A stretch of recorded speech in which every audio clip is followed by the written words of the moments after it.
Hi, my name is Ross Middleton, and this is my research project presentation on the Gabrielino Tongva community.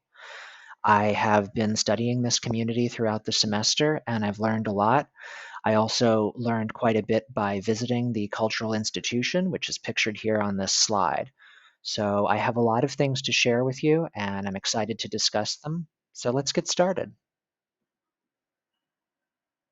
I'm going to talk about several things in this presentation, beginning with the geographic area that the Gabrielino Tongva community has occupied and continues to occupy. I'm going to talk about a few events in the history of this community.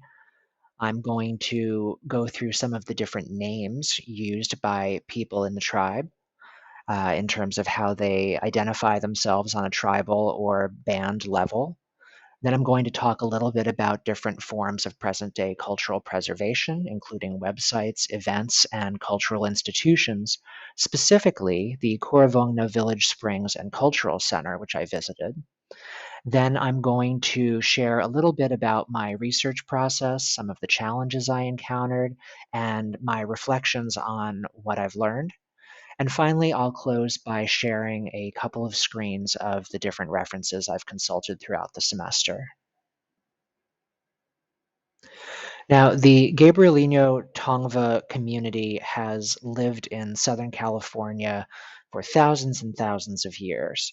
And originally, the area they occupied included more than 100 villages. The Los Angeles Times made a really fantastic map, and I've included a screenshot here and listed it in my references at the end of the presentation, where you can see some of these different villages.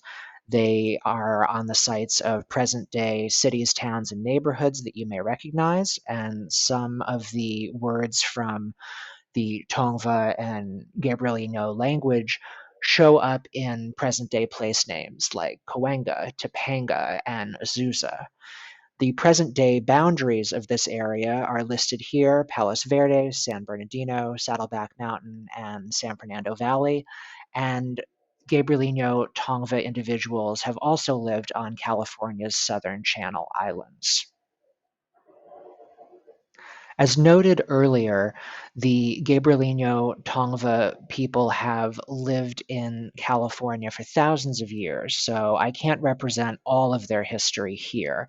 These are a few important events that shape the way we talk about the community and their cultural preservation today.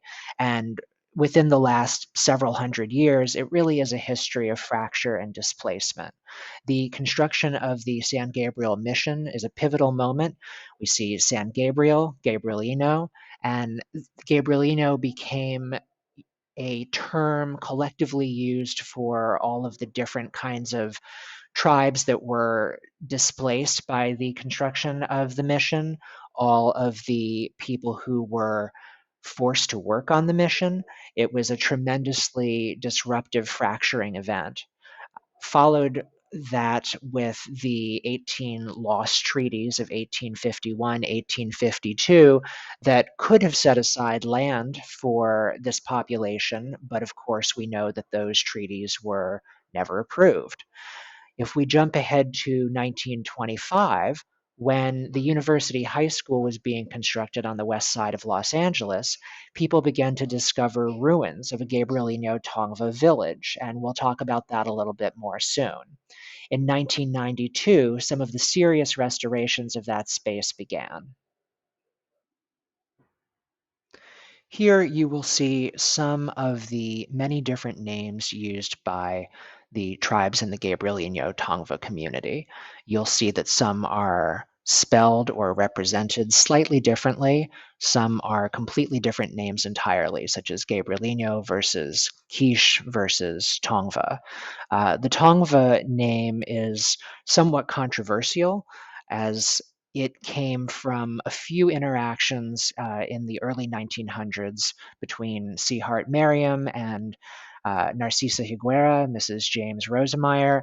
That is really where kind of the usage of Tongvar for the overall area that these people have inhabited and Tongva for the tribe really sort of took off. And that raises the questions of who chooses a name, who gets to identify a group, how does a group identify themselves. There are also different bands within the tribes, and those bands might identify differently. This can make it challenging in terms of searching for and finding and organizing information related to this community. And I'll talk more about that later in the presentation as well. As we begin to talk about cultural preservation, I want to show a couple of photos I took at the Korovongna Village Springs and Cultural Center site. One is a replica of a ki'i, which is a traditional thatched roof structure, and you can see in the background a line of some present-day buildings, the juxtaposition of some of these features on the site and the surrounding modern apartment buildings, the University High School. It's really quite something. There's also a sign here showing the upper waterfall of the Village Springs area. That part is closed off to the public, but other areas on the site are open to the public periodically and are really wonderful to explore. So who preserves and protects culture in the Gabrielino Tongva community? Well, that depends on who you ask. The Gabrielino Tongva Nation does have a formal constitution document that I was able to find online. And within that document, it talks about how records and documents are preserved by the Gabrielino Tongva Nation, specifically the Peotiscome, a 9-person tribal governing council that kind of determines how people can request or review records, and those records might include records from meetings, financials, mailing lists, any kind of document related to record keeping or the operation of the Gabrielino Tongva Nation. And that's useful and important to have, but it doesn't necessarily account for art, artifacts, things related to language and events. It doesn't necessarily specify how items that are not related to the Gabrielino Tongva Nation, but maybe related to people who identify as Gabrielino Tongva and are part of a different group, where do they store and share their images? What are the protocols for that? So because this community has been fractured through acts of displacement, through colonialism, because it is rather decentralized, it's kind of challenging to see who is the custodian of this knowledge within the Gabrielino Tongva community. So often the custodians of that knowledge are self-appointed individuals, and I can't possibly list all of them here, but these three come up throughout the research, throughout some information I found online. They include people who have been instrumental in restoring the Korovongna Village Spring site. They include people who were lifelong educators and advocates for this community. They include linguistics professors and researchers who have done work to share elements of a language that is not actively spoken today, but kind of preserve it for future generations. And these include people who identify as Gabrielino Tongva and people who do not. So a bit of a snapshot of that right here. Now, online resources are critical today for storing, organizing, and sharing information with a wider audience or with specific groups. And as I've mentioned, since this community is rather decentralized, there are different websites that kind of purport to be the source of information, the kind of one true place to go to learn about the Gabrielino Tongva. And this can be challenging because there are sometimes multiple websites in operation for the same group. And there are operations for the Gabrielino Tongva Nation, but then also websites for independent foundations. And you'll see a few of those here, along with a Facebook page for the Tongva language and an Instagram account for one of these groups. There are also events such as the Four Corner Spirit Run and the Life Before Columbus Festival, which can be used to share elements of the culture with the other members of the Gabrielino Tongva community and with the Los Angeles community at large. So, to learn more, I visited the Corovogna Village Springs and Cultural Center, which is located on the campus of a university high school in Los Angeles, kind of near the Sawtelle neighborhood and near Santa Monica.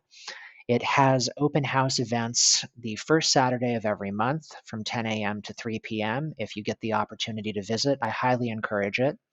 It is a California State Historic Landmark uh, under the name Sarah Springs after Junipero Serra, who allegedly gave a mass there, but it is not named for the indigenous people that occupied the space for thousands of years. A couple of things to mention. It is maintained by an all-volunteer 501c3 nonprofit, the Gabrielino Tongva Springs Foundation. And though a 1998 Senate bill allocated $250,000 for preservation efforts, this institution is largely funded by grants, donations, and volunteer contributions. It should be noted that although the Gabrielino have been identified and recognized by the state of California as the original tribe of the Los Angeles Basin, this tribe does not have federal recognition. The California State Assembly also has not recognized the Gabrielino Tongva Nation specifically, so it can make things challenging in terms of federal funding and certain rights at the federal level.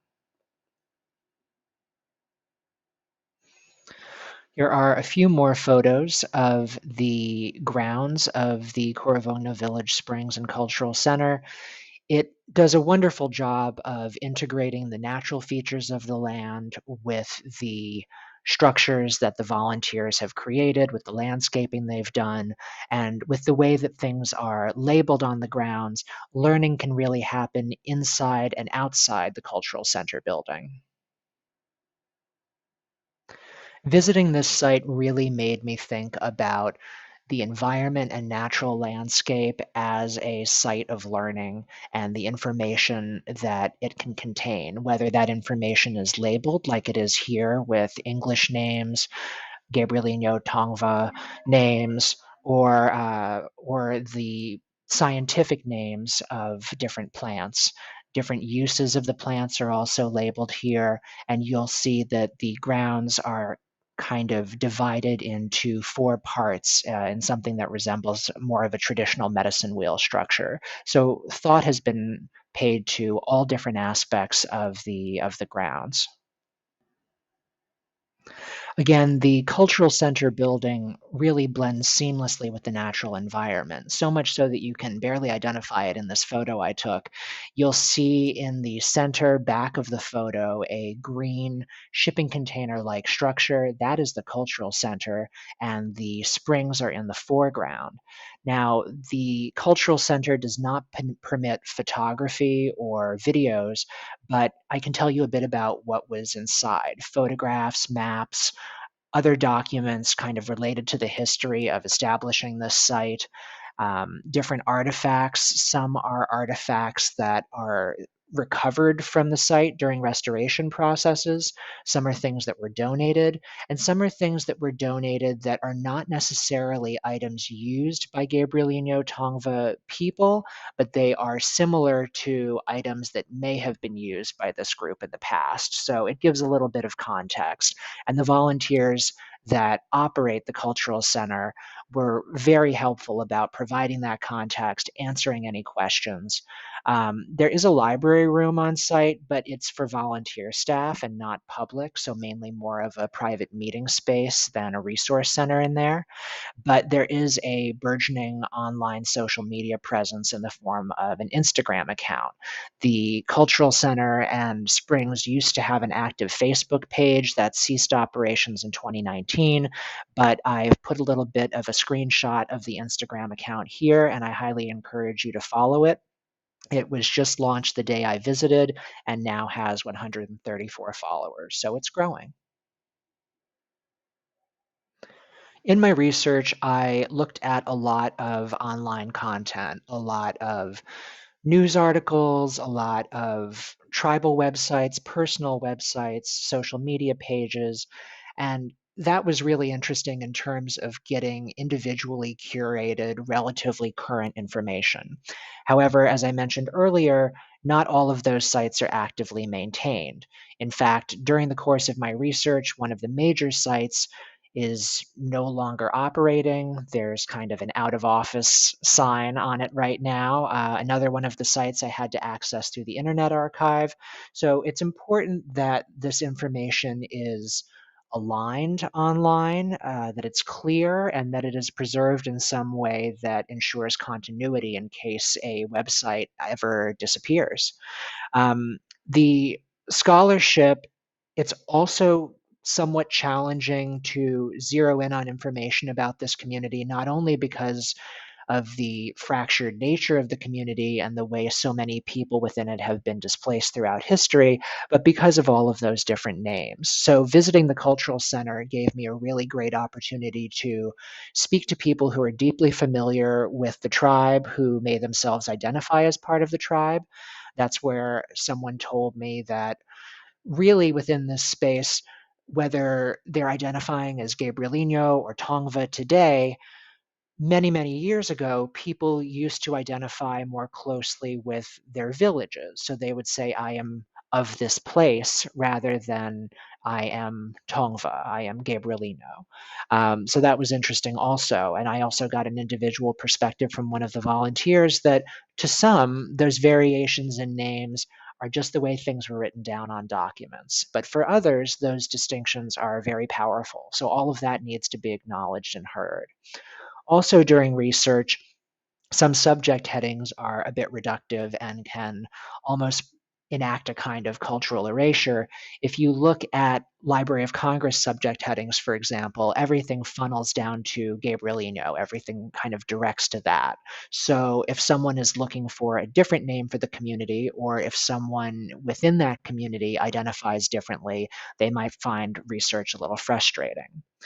Now, I was drawn to this because prior to moving to California, I didn't really see a lot of acknowledgement of indigenous lands, indigenous culture. When I watched the Oscars a few years ago, I saw the director and screenwriter Taika Waititi acknowledge that the ceremony was taking place on Tongva land. And that was really interesting to me. I feel like it might have signaled a bit of a shift in public discourse.